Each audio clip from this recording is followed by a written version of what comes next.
ఇప్పుడు తెలివిలేని సన్నాసులు ఏ మాట మాట్లాడినా వక్రంగా తిప్పాలి, వాళ్ళ నేచరే అది.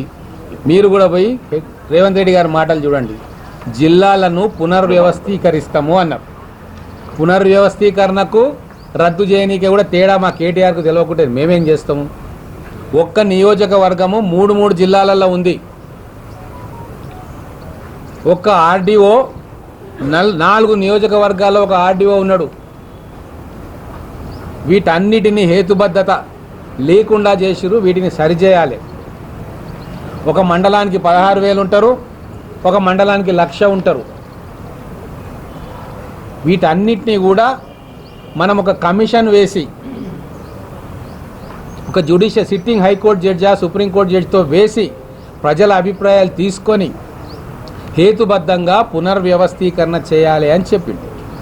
అది తప్ప మీలాగా ఒక నియోజకవర్గం ఎవరో అడిగినరు జిల్లా హెడ్ క్వార్టర్ చేయాలని చెప్పి ఆడికెళ్ళి ఇది ఒకటి వీకి, ఈడికెళ్ళి ఒక ఊరు వీకి, ఈడికెళ్ళి ఒక ఊరు వీకి అది జిల్లా చేస్తే అది న్యాయమా? తెలుగు తక్కువ సన్నాసులు 10 ఏళ్ళు అధికారంలో ఉన్నారు కాబట్టే ఈరోజు తెలంగాణకు ఇన్ని చిక్కుముళ్ళు వచ్చినాయి. ఆ రోజు తెలంగాణ ప్రజలు చేసిన తప్పుకు భావి తరాలు మూల్యం చెల్లించుకోవాల్సి వస్తూ ఉంది. వాటిని సరిచేసే కార్యక్రమంలోనే ఈ 2 సంవత్సరాలు అయిపోయినాయి. అందుకే ఏ జిల్లా హెడ్ క్వార్టర్, ఏ జిల్లా కూడా తీసేయరు. ఉన్న జిల్లాను హేతుబద్ధత వేసి వాటిని యూనిఫామ్గా ఎట్లా తీసుకురావాలి, మండలాలను యావరేజ్గా 30,000 40,000 ఓట్లు లేదా జనాభా వచ్చే విధంగా ఎట్లా పునర్వ్యవస్థీకరించాలి, ఇవన్నిటినీ కూడా ప్రగతి భవన్లో ఫామ్ హౌస్లో కూర్చొని చేయదలుచుకోలే.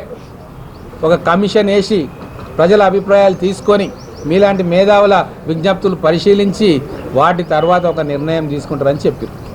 ఇక అది కూడా వీళ్లకు సహిస్తలేదంటే ఇంకా ఏం చెప్పాలి వీళ్ళ గురించి నాకు అర్థమవుతలేదు.